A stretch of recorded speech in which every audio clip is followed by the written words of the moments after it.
Welcome to another DragonLance Saga review episode. It is Majitog Dark Ember the 5th. My name is Adam, and today I'm going to give you my review of the Dungeons & Dragons 2024 Dungeon Master's Guide. I would like to take a moment and thank the DL Saga members and invite you to consider becoming a member by visiting the link in the description below. You can also pick up DragonLance gaming materials using my affiliate links. All right, so this is my perspective only. If yours differs, that's okay. Let me know in the comments below. Because this is a source book, like a core book, I don't have a pre-written review. I'm just going to riff on what it purports to have inside of it and my opinions after having read through it, and then just sort of hit a couple chapters that I think are interesting. Now, I can't present them to you because, of course, I don't have the rights to do that. However, I can talk about it. So let's talk about it, right? Let's have some fun. Look, it's election night in the US, so let's get away from that for just a little bit and just relax. Get away from the rage, the hate and frustration and fear. Everything's going to be all right. Let's look at this. Okay, so hey, Chris, how you doing, man? Was there many references to Dragonlance in this? No, not really. There's an image that's pretty dope of Casanth, but that was kind of it. I mean, there's a couple little like one-liners in the glossary. What they have at the back of this is called a lore glossary, which is a total waste of time because there's really not much in it. But in the lore glossary, under like, for example, Bahamut or Tiamat, it has a reference for Takesis and Paladine. But that's literally it. There's really nothing. And I'm like, why would there be? The whole point of this is for you to learn how to run the game, not to drop Dragonlance info. So anyway, I don't fault it for that. So what it says is supposed to be in here are nifty resources for dungeon masters. They've packed the book with incredibly useful tools and advice. Yeah, there's some good stuff in here. There really is. There's also some stuff that is just like, who the hell are you targeting? It looks like you're targeting like a church group, like crafting knitting circles, not tabletop role players. Weird stuff. And then the next thing they purported is a wonderful world building inspiration. They do have some good inspiration in here. I got to give it up for that.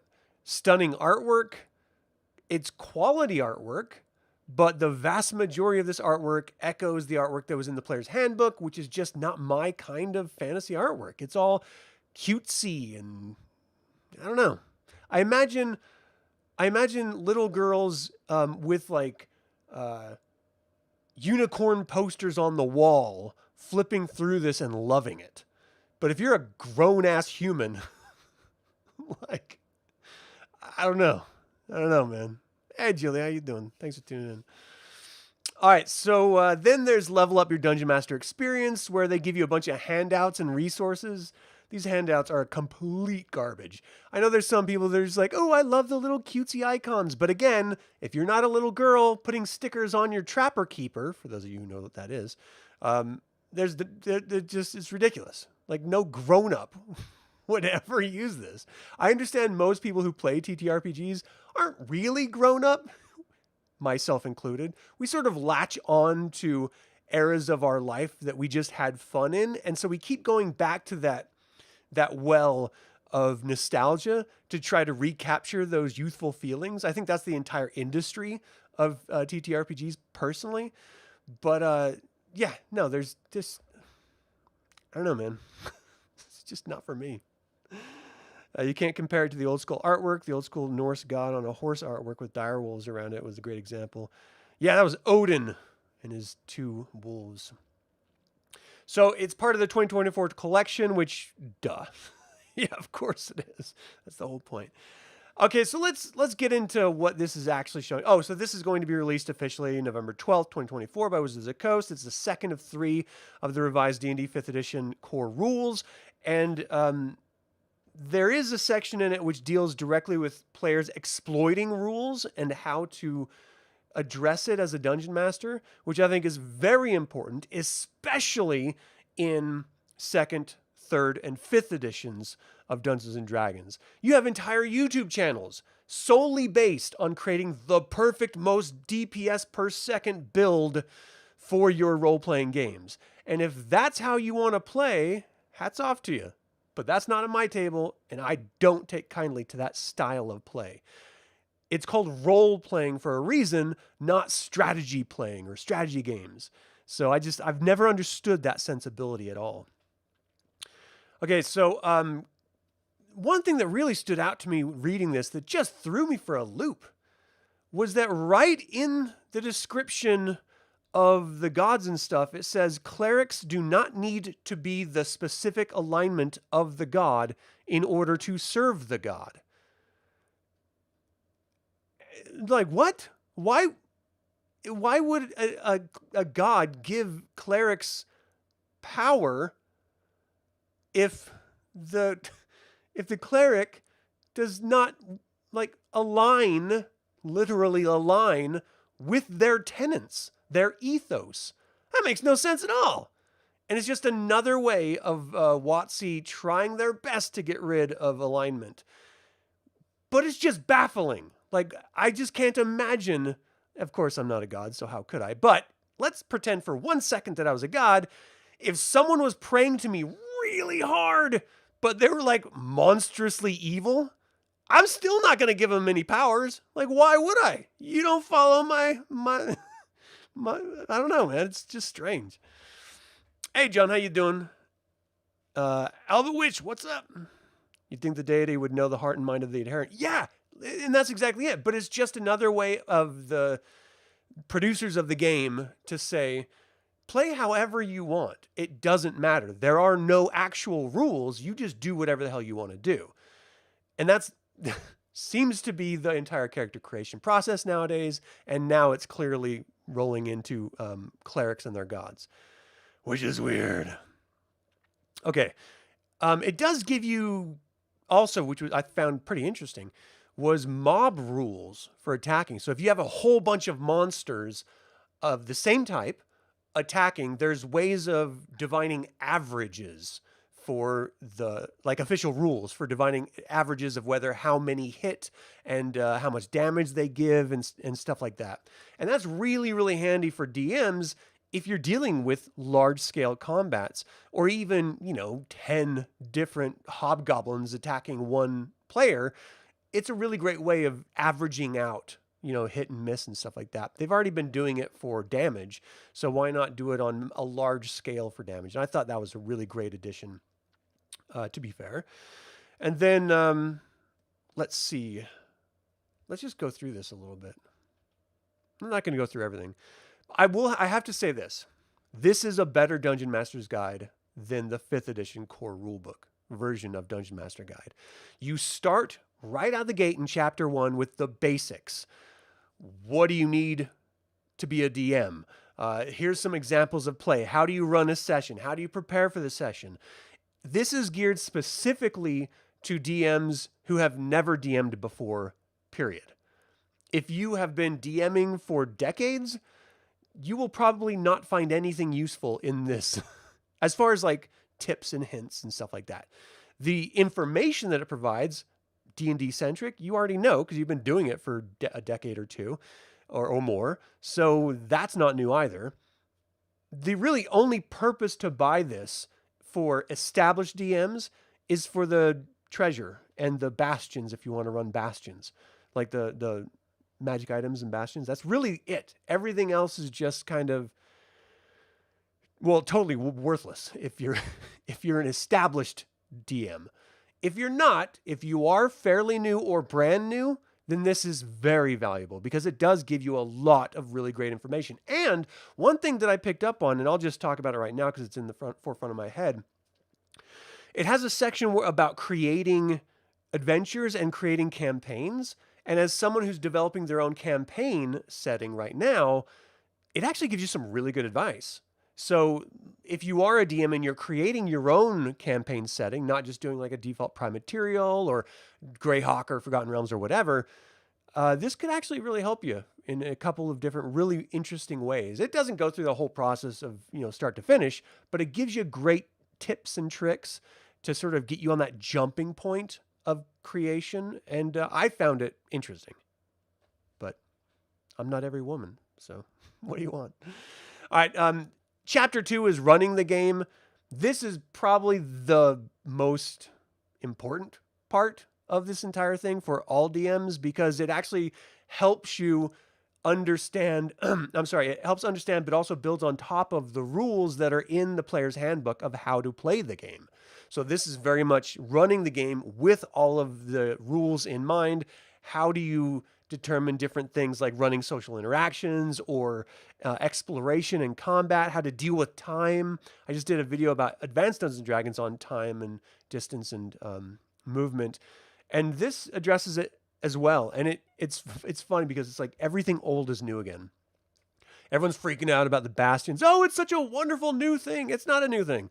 They had fortresses in Advanced Dungeons & Dragons at a certain level. Each class could then get their own fortress with their own hirelings, their own help, and you could take it. It's an old school game mechanic. They just prettied it up, dusted it off, and put a little bit of blush on it for newer audiences. And I mean, if people are loving it, that's awesome, but it's always been a thing. It's the same thing they did with Warriors of Krynn and the battle system. Whereas Warriors of Krynn was much more of a board game centric, it dealt with mass combat. And that was just the old school version of battle system, which dealt with mass combat. So everything old is new again, especially with WotC. Let's see, what else? You got arrested for stealing the first monster manual and DM guide. Oh no, she threw it out. My parents, I have to give them credit because they read through it because it was a satanic panic when I was a kid. So they read through the Dungeon Master's Guide and the Monster Manual to make sure that it did not, in fact, turn you to Satan, which of course it doesn't. And so they let me keep it, which was nice. They didn't fall to that weird Christian propaganda fear machine that was so powerful in the 80s, 70s and 80s. All right, let's see. So running the game gives you really great tips and tricks. I really appreciated most of it. Some of it was pretty stupid, like, what are difficulty classes? And how do you figure out what's difficult or not? And it gives you like 5, 10, 15, and 20 as an example of various difficulties. And you're just like, oh God, do we have to read through this again? Like, please, just move on. The DM's toolkit is chapter 3. It deals with alignments and chases and creating backgrounds and creatures and magic items and spells and stuff like that. I didn't find it very useful, personally. I mean, it does deal with stuff like fear and mental stress, which is nice. Like, it's nice to have that in here because ultimately, when I look at game systems like Dungeons and Dragons or Innominate is one of my favorite ones, or Werewolf the Apocalypse or Star Wars, West End Games' D6, whatever system I look at, I'm not looking at the lore and the storytelling side of it initially. I'm looking at the actual gaming mechanic of it, the game systems itself. And if those can be applied to different genre of styles of play, I'm more likely to stick with that system. This is the first time I've ever really looked, and maybe a little bit, to be fair, a little bit with 5th edition core rulebook that came out, like the last one. This 2024 edition was one of the first times I actually saw Dungeons and Dragons as a cross-genre game system. And that's a huge thing for players because if you wanted to run a horror-styled game, you might just decide to pop over to Call of Cthulhu or pick up one of the World of Darkness game books, but you really don't have to. You can do it all in Dungeons and Dragons 2024 or 5th edition or whatever you want to call it. It's just that it wasn't presented that way, and so it's not on the forefront of your mind. If you can get past the idea of fantasy, medieval, battling and stuff, and instead think of it as a fairly intuitive, simplistic system, well, then you can apply it to anything. And they had fear and mental distress mechanics in the last 5th edition Dungeon Master's Guide. I don't know how many people used it, but it was there. It's here again, and I just thought this time it really hammered home that idea that this is a cross-genre system. It is not just a standard fantasy system. And they extrapolate on that with firearms and explosives, and presenting concepts of playing even in space, for example. I mean, back in the day, they had Dungeons and Dragons and AD&D and Star Frontiers. Like if you wanted to play a space game, you didn't play Dungeons and Dragons. You picked up TSR's other game called Star Frontiers. You don't really have to do that. You can do it all with this game system. And this Dungeon Master's Guide gives you a couple hints and tips and tricks on how to do that. I found that very, very interesting and very valuable for all players. You don't have... I've never played Car Wars. I like Steve Jackson's games and GURPS and stuff, but I've never actually played Car Wars. That's one of them that I really do need to check out. Hey, Giggles, how you doing, man? First Skull, what's up? Tree Addict. That's a cool name. I dig that. How you doing? Your mom gave away your huge binder of original Magic cards when you were away at college. Oof, that's rough. Do you feel that you would have benefited from this updated DM guide when you first started DMing? Great question. Yeah, I do. I think this would have been... And I'm being honest, I'm not a huge fan of 5th edition. I play it because it has a lot of players that like playing it, and my son being one of them, and I want to play the game with my son. So that's why I play 5th edition. It's not my favorite, but I'll tell you what, this Dungeon Master's Guide, if I didn't know shit about shit, it would really help me a lot. Like it would give me a lot of wonderful tips that I learned just through playing the game. But if I knew up front, it would have resolved a lot of issues and problems that I probably had in the development of DMing, of learning how to DM, I should say, I guess. So yeah, I think it is valuable. Let's see. Upper Peninsula of Michigan. Nice. It's got to be cold this time of year, right? I mean, we just got snow, so you guys must be getting hit. For you, over the last 30 years, it's turned you into a collector's mania. So far, you've been able to collect about 400? Wow. Good for you. That's a lot of books. See, there are optional rules or advice on speeding up combat. Yeah, I mean, not really. Kind of. I mean, kind of. It does the whole mass combat, going by averages instead of every creature attacking at the same time. That speeds up combat. But you could always just fall back on the way that... And yes, it does give you tips and tricks, but it's very few and it's not really valuable in my opinion. If you really want to speed up combat, all you've got to do is apply the Advanced Dungeons & Dragons version of it. You have 2 dice, one for the bad guys and one for you. You roll them both. Whichever is higher, that group of players goes first, and then the other group goes second. And that's it. That's all there is to it. Not individual for every single monster or every single player, and everyone's like waiting around, when is it my turn? Just be simple about it. Go AD&D and you'll be fine. And you can apply that same logic to this. There's no reason why you can't. There's no breaking of a game mechanic. It's just an easier way of resolving turn order. And when you average out combat, it's not going to change anything. Just every time a round is over, roll 2d6 again. Whichever is higher, that team goes. And that's it. Super simple. It's a lot faster. The gods and other powers is what both intrigued me and frustrated me, because that's where it went to the cleric not having to follow the god's alignment or being of the god's alignment in order to get its powers. It's just, it really bothers me for some insane reason. But it also talks about, instead of worshiping gods, what other forms of beings would then grant powers and stuff. And so, like, for example, it made me think of, it deals with like divine rank of demigods, titans, and vestiges, lesser deities, quasi-deities. It talks about, different planes of divine knowledge and intervention, and how it can be applied to characters that do use divine magic or not, and how much involvement you want the gods in your campaigns. I think this is a really important part of the game that's often forgot. When we talk about magic, it's always divided into 2 different aspects, divine and arcane. And so all of your arcane magic is going to be coming either from sorcery, a pact like with a warlock, or like sorcery of like the earth or something. And then like just traditional magic that's just like granted either by, like traditional wizard magic. It's like studied arcane knowledge or something like that.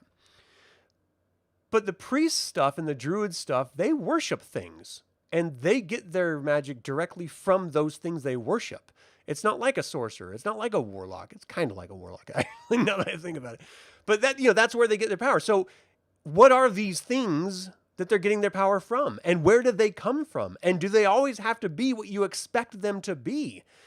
Like, this chapter really made me start thinking about like Cthulhu. And because it does in some of the Dungeon Master's Guide here talk about like other planes that are like the far realms of the planes of existence, which is very much like Lovecraftian horror type stuff.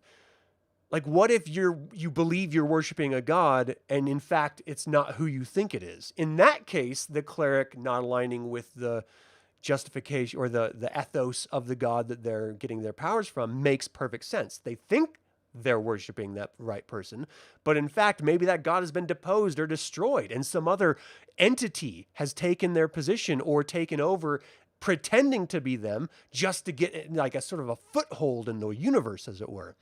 Like, you can really spin that concept around. So, okay, you know what? Maybe I take it all back. Maybe it's not so bad. It's just how you apply it, I suppose. They give you a bunch of stuff about hazards and poison and stuff, but 5th edition is so stripped back that it really just comes down to like disadvantage or advantage. There's no like real consequences. It doesn't feel like, at least with my reading through of this, I always just felt like, all right, well, you're going to get supernatural gifts. You're going to get, all you have to do is tend to someone for a little bit to remove poison. You have to rely on spells, and it just seems like a very safe. It's like the librarian in the Neverending Story when Bastion runs in there hiding from the bullies at the beginning of the film, and he's reading a story. He's reading a book. He's like, "What are you reading?" He's like, the books you read are safe. This is not safe. Well, the books that Bastion reads are Dungeons & Dragons 5th edition. They're safe. Let's see. 4th is very much a tactical game. So it's not exactly, it's very much a tactical sort of strategy game. All right. Then chapter 4 is creating adventures. Again, like I mentioned before, really kind of good. And it goes through a lot of really good information from planning encounters. Oh, and that's the other thing I really appreciated, that they're sort of revamping the way that they present challenge ratings. And I kind of like how they approach it in this. Now, to be fair, I read it last week, and so it's not on the forefront of my mind. But once the new monster manual comes out, they're giving you averages for like everything. They already have averages for damage, but they have like averages of hitting and they have averages for like your passive perception, for example.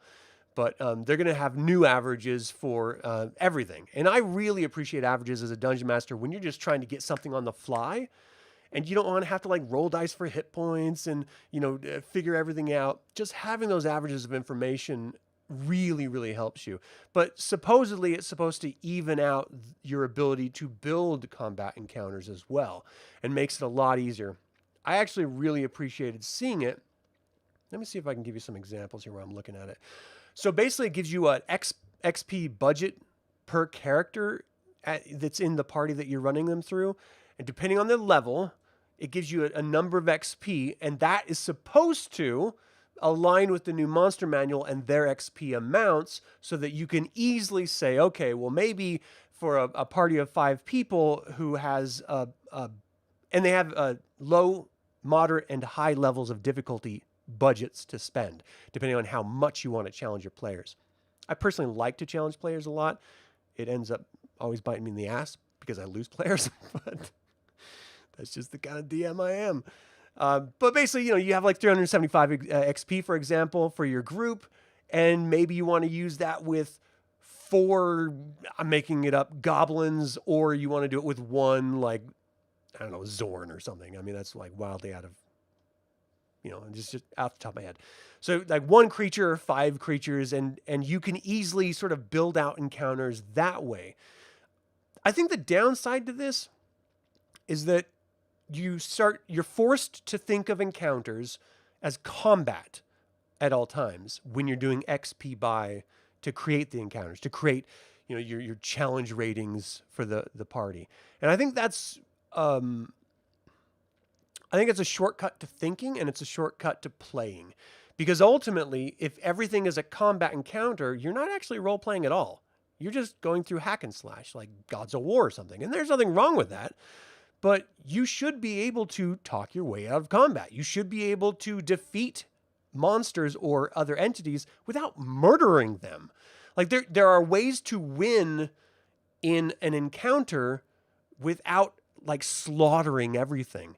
And I've never understood why a supposedly good heroic cleric could walk into a group of enemies, do one spell, burn them all down instantly, and still be good.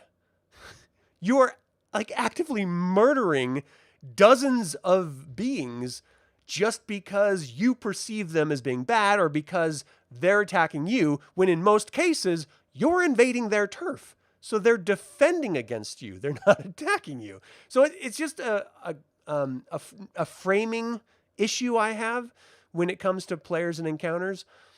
But I always like to try to encourage my players to be creative in their way they deal with encounters, because again, and to this book's credit, it does bring this up. You can defeat monsters without murdering them. Most intelligent species and even unintelligent animal species, if they see like their partner, for example, maybe it's, I don't know, two brown bears, and they're desperately in love, and one of them gets slaughtered by the party, the other one might be enraged and attack, because you just killed its mate. Or it might run back to its lair to protect its cubs. You just don't know the situation. You just sort of have to deal with it on the fly. But it is intriguing to me that these are the options that we have to be considering, because even if it is like 3 militiamen, well, their morale's going to drop if they see two of them, like one of them cut down dead, the other one cut bleeding profusely, barely able to stand. That third one's going to pop smoke. He is not going to go toes. There's just no universe where that happens. The heroes rarely ever do that, but you should play NPCs and monsters like they're actually intelligent creatures, because in most cases they are. And even if they're not like intelligent as far as like, your intelligence stat score, they have motivations and they run by instinct, and that's going to inform them, Anyway, that's how I see it. Murder hobos. Don't listen to Triadic. All right, so what about a spy game? Don't remember the name. Yeah, there was it Top Secret? I think it was Top Secret. That was pretty cool. Different speeds for different spells, still a thing. Yeah. That's in the player's handbook. But yeah, some spells are going to last longer than others, if that's what you mean. Last longer than others, and some spells are going to take longer to cast than others. Most spells are an action. But again, that's the player's handbook, not Dungeon Master's Guide. Okay, so I really like the combat encounters, but it does sort of skew the way people perceive combat. So that is just sort of a play style issue more than anything else. What else? Talks about different ways of rewarding for adventures. And I thought this was kind of interesting too. It's not something that was new, but it is something that I don't really think about a lot.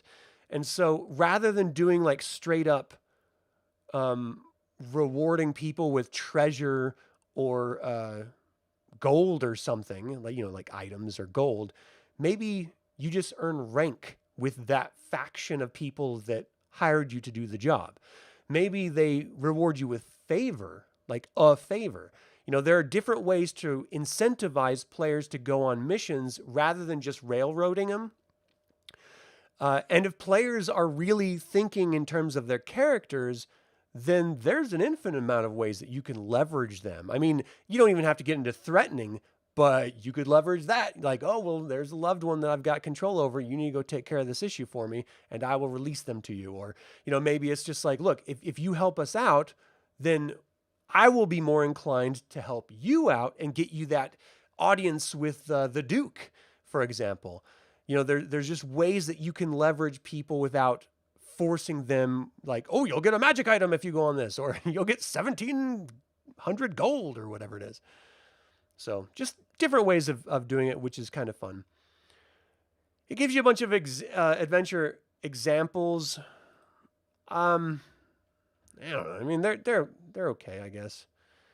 It's mostly for like first level characters, but just their names: the Fouled Stream, Minor Difficulties, Winged God, Horns of the Beast, and Boreal Ball. Give you a kind of indication that these are not just super simplistic, one-dimensional. They actually do have thoughts and considerations behind them. Bugbears reminds you of Pool of Radiance. I never played that one. I know it's like a super popular one. I just never got around to it. Still prefer segments to actions? Yeah, me too, man. How you doing, Veritanuda? Maybe I said that right? Maybe. Second edition was dope looking, Julia. I agree with that. All right, so what else? Fifth edition, chapter 5 was creating campaigns. And if you've never done it before, or you haven't created your own campaign setting before, it does give you some good advice, and I did appreciate it for that. So you have to tip your hat when they do something good, and then when they do something ridiculous, you got to call that out too. So in this particular case, I thought the creating campaigns was nice. They give you a bit of a gazetteer overview of Greyhawk. I have to be honest, I have a Gary Gygax Greyhawk novel that I've had since I was a child. Never read it once. I have zero interest in Greyhawk. And after having read through this, I still have zero interest in Greyhawk. It just does not appeal to me. I don't know why it doesn't. It just, for some reason, that Greyhawk and like Forgotten Realms are just the most bland, boring, in my opinion, settings ever. I just can't. Just do your own thing. If you just want normal fantasy, just do your own thing. That way you don't have to learn a bazillion different regions and stuff. You just make it up as you go. It's so much easier. But if you want something exciting, you want like a wartime setting, hit DragonLance up. You want to go into space, hit up Spelljammer. You want to go to a weird magic dystopian desert world, hit Dark Sun. There are some really kind of cool campaign settings out there that are hyper specific to styles and presentation. Greyhawk and Forgotten Realms, to me, and maybe it's just because I'm ignorant for the most part about them, are very blah. Just like, why? Yeah, Shadowrun's another one. Isn't that like a cyberpunk thing? Like a fantasy cyberpunk world, which is very kind of cool sounding. Yeah, Direlands is the one I'm working on. All right, and then we get into cosmology. I don't know how many times I've read all of the explanations of the planes, and they have Planescape out for 5th edition so that you can go into all the different planes of existence if you want to. So I don't know why they spent so much time in this. I find it the most tedious part of the book to get through. And I like the planes of existence, but I've never once run characters, for example, through like the plane of fire or like one of the nine levels of hell, for example. I've just never done it. It's never really interested me. Once you get to that high of a level, I, like very many other players and DMs, just sort of lose interest with the game. I prefer the lower levels because they're more engaging and they're more interesting, they're more dangerous, they're more fun. You get to that sort of planar worldview, and that's why I never got into Planescape. It's just so vast and big, and you're dealing with gods and stuff. Seems like a lot of work for a DM. And I'm just not there for it at all. But for people who really care about cosmology and stuff, they do a really good job of presenting it. I'm being honest. And I think it's valuable information because you should know, especially when it comes to like Feywild and Shadowfell and stuff like that, because that's concurrent in the prime material plane. You need to know that information if you're going to be, tripping through reality. But when it gets to like the more out there stuff, I tune out. It's just not really there for me. Then the next chapter 7 is treasure. And there's one thing they did that I found very interesting. I'd never seen this before. I'm not entirely sure I agree with it, but they give you an example of how many magic items your players should have at what level and at what rate they should get them. And not just how many magic items, but how many of the different category, like the rarity of magic items. And I thought that was very wild because it's a very interesting way to present the concept of magic items. Now, clearly, campaign setting dependent because some are more or less, magic in power and availability. But for example, on a 1st through 4th tier of play, which is level 1 through 4, it's tier 1, a player should have like 6 common magic items. From 1 to 4th level, 6 common magic items, 4 uncommon magic items, 1 rare magic item.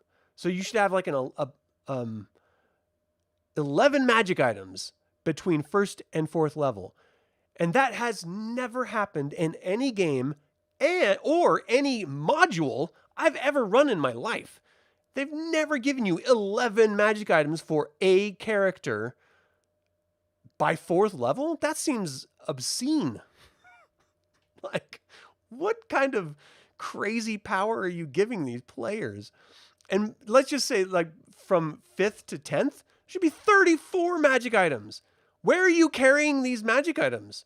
Like, how does everyone just have bags of holding that they're just putting everything into? And that's how you can carry them? Because otherwise you're dealing with encumbrance. Just like weighted down. No, I want to bring all my magic items. And I understand they're not all bulky. Some are rings and, scrolls of paper and necklaces and armor and stuff. So you just have that on your person. But it seems like a lot to me. And maybe it's just because that's how I've always played. And it's just, I've never been in a super high magic world. But, hey, Blake, how you doing? It does, you like that, helps the DM understand what the assumptions are when they're balancing difficulty. Oh, you must be talking about the XP buy and stuff like that. So, yeah, I mean, thanks for tuning in, by the way. And Darius, I don't know if I said hi to you, but I appreciate you tuning in. You're disappointed when you realize that Dragonlance isn't in there anymore in the Dungeon Master's Guide? I don't think it ever was it? I mean, I don't have any inside info, so I don't really know, but, what are you going to do? In either case, it seems like it's an interesting way to present how many magic items and of what category each player should have at any given level to help you as a DM gauge whether you're starving your players from them or you're like overindulging them. Because I think we've all run into a situation as DMs where you've given your player like a really cool magic item, and then like the next adventure or two, you're just like, oh, why did I do that? They're just wiping the floor with everything, or they're using it so much that it's sort of unbalancing the rest of the party, or you have to be careful with magic items. It can bite you in the tuchus real fast. Let's see what else. All right, let's just, I think that's chapter 7 is the last chapter. Let me double check real quick. Okay, well, let's talk about bastions real quick.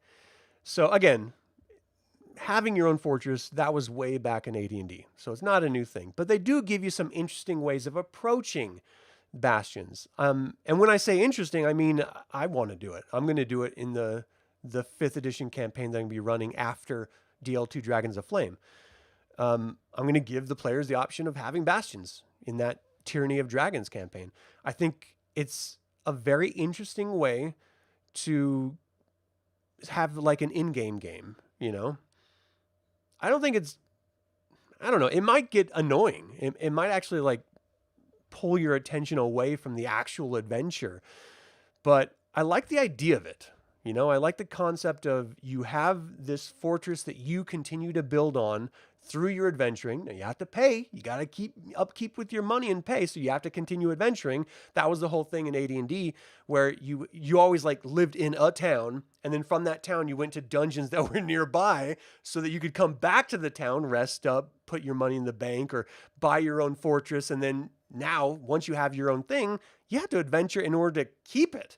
Because there's rent that is due, I mean, not rent is in the traditional way, but you have to pay the people that are working there.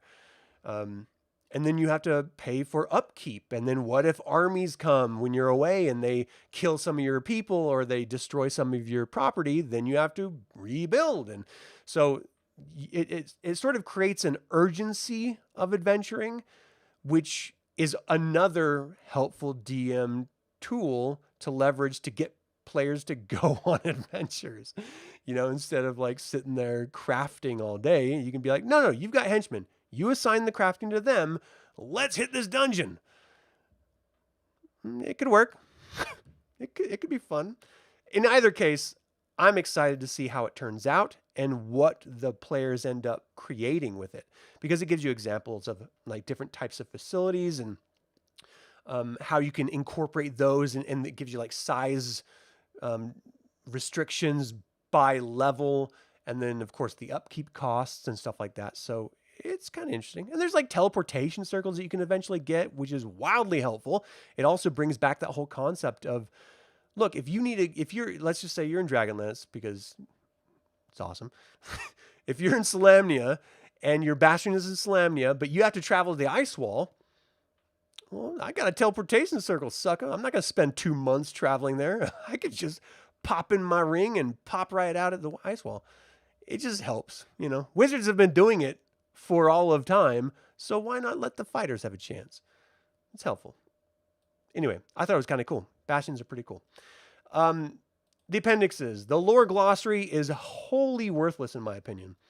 It gives you information about terms like adamantine. If you've never read comics, if you've never played D&D, maybe you don't know what adamantine is. But I would bet anyone who's ever played a video game of any kind would probably know what adamantine is. If you've ever watched X-Men, you know what it is. So it's just weird that they have that as like an example. But they also have like monsters, like they have like Baba Yaga and a Shardalon and like Barovia and Boo, who's a hamster, by the way. A miniature giant space hamster, but a hamster nonetheless.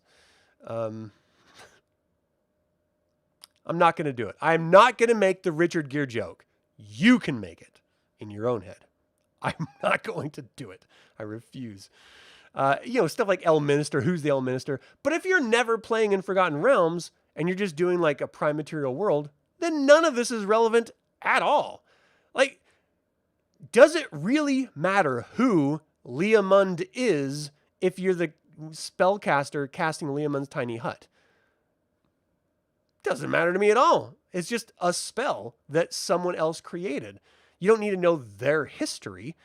I know people like this stuff, and I'm not trying to denigrate people who do like this stuff. I'm just saying you're wasting real estate on stuff that you could be adding in more relevant information. Like what I loved about the Player's Handbook, the 2024 Player's Handbook, was that glossary of conditions and rules at the very end of it. Super helpful. Love it. Why aren't you doing that with this? You got the first 2 chapters are talking about game mastering, dungeon mastering. Put those in the very bottom with stuff like fear and combat streaming options. And, just like give a quick view way so you're not flipping between chapters. You can just go to the appendix, alphabetically hit it, and you're there.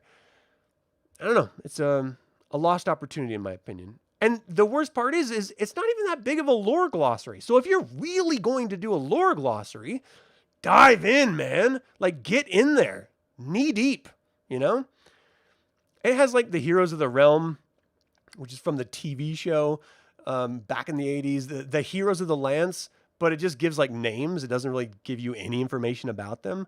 Well, why? Why? The Heroes of the Lance are supposed to be you playing the adventure. So why does it matter? Like, I don't know, just stuff like that. It bothers me. Total waste of space. And then the worst part about all of this, in my opinion, are the tracking sheets. Holy shitballs, do this stuff suck. I wish I could show you these because they are the most Hobby Lobby crafting kid, like child, not kid because kids play the game, but this is like a child artwork presentation that blows my mind that adults made this for adults to play this game. And let's not pretend D&D and AD&D were kids games. They were 100% geared to kids games. 5th edition is geared towards actual live plays and people buying tickets to go watch Critical Role. Like, that's the demographic of players you're seeing. Yes, you have little kids playing this game, but it's the vast majority are adults playing this game. Grown men and women,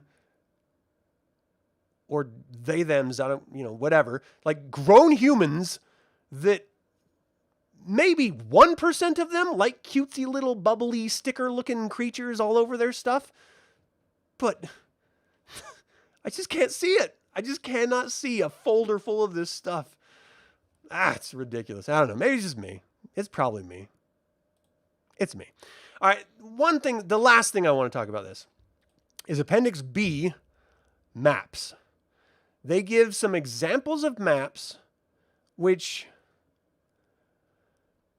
they're just black and white. Like there's maybe a little bit of green for a swamp, or maybe like a hint of a line of blue for water. But they're just, and they look like they're on graph paper. So it's just like hand-drawn maps. Why can't you spend the extra 20 minutes to give us some color, to make it visually engaging? Like if people are going to be using this and they have like player versions so you could print them out or present them on a VTT, so presumably you are supposed to use these, why don't you go the extra effort? We spent a lot of money on this book. If you're going to give us an example, you made cutesy little creatures floating around all these worksheets in full color, but you can't do that with maps? Like, it takes just like minutes. Not everyone knows how to do that. They don't have Photoshop, or they don't understand how to colorize maps. You're the company providing it. Why are you like going cheap now? You went to all this effort everywhere else. Mail it in, dude. I don't